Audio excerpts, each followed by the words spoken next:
Thank you. I'm Stan. Out west of Chicago, a few miles, and came upon Trollope. Actually, fairly started reading him fairly recently, roundabout way. I actually read most of C.P. Snow's novels going back to the 1970s, and was a big fan. And C.P. Snow, before he died in 1980, wrote a biography of Trollope, which I bought, actually never read.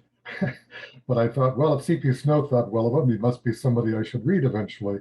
And it was on my list, picked up a few of the books, but never got around to reading them. I have a lot of books I haven't gotten around to read. Um, but finally, I traveled a lot with my job for years and discovered audiobooks.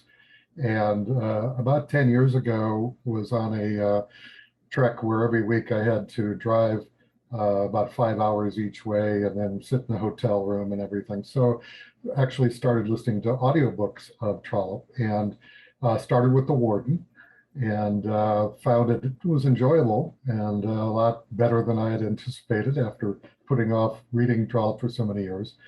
And had to then go to Barchester Towers. And with Barchester Towers, discovered Timothy West, who I've talked about before as sort of the consummate Trollope reader on audiobooks. He is a master and becomes Trollope for me. But it was in Barchester Towers that in his reading, particularly you can't listen to Timothy West without hearing the smirk in his voice on certain passages and things.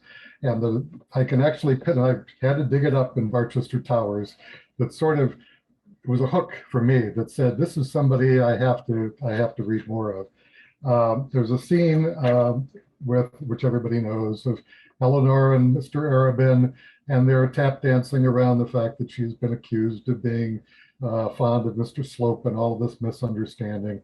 And there's this very tense scene where they're very close to confessing that no, it was all misunderstanding. And the way it's written is, had she given way and sobbed aloud, as in such cases a woman should do, uh, his words, not mine, he would have melted at once, implored her pardon, perhaps knelt at her feet, and declared his love. Everything would have been explained, and Eleanor would have gone back to Barchester with a contented mind. How easily would she have forgiven and forgotten the Archdeacon's suspicion had she but heard the whole truth from Mr. Arabin. And this is the point that caught me. But then where would my novel be? She did not cry, and Mr. Arabin did not melt. And I just was, I actually replayed that on the audiobook because it was so unexpected in the midst of a Victorian novel to have the author step out and break that fourth wall, so to speak, to talk directly to the reader with the humor that he showed as an author and saying, and throughout his books, we've all discovered, yes, he always maintains, always the narrator, but he's also a character in his novels as the narrator.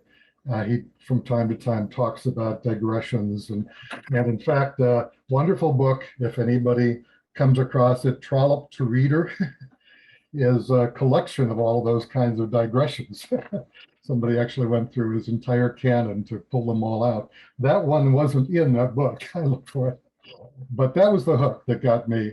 Of course, there's a lot more to Trollope than the smirky humor and the Trollope to Reader kinds of things. Like other people have said, his depth of his characters is amazing.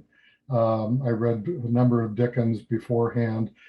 Dickens I can't really enjoy as much anymore because to me it strikes me as melodrama, not real substance. And as we just finished talking about The Way We Live Now, the reality that it has even 150 years later is astounding, that he understood human situations. And actually getting back full circle, that's sort of what I found intriguing about C.P. Snow when I first read him first, and I realized where C.P. Snow got his inspiration. His political novels are very absorbing. He doesn't have this humor that Trollope had, unfortunately. I still enjoyed his books, but they're definitely political books, and they do go into character studies but he never really sort of steps out of his books the way that Trollope did. But I still enjoy snow. But that's sort of how roundabout. So I'm a relatively recent convert. I do have all of the Trollope Society books. I'm marching my way through them. Good retirement project. So thank you.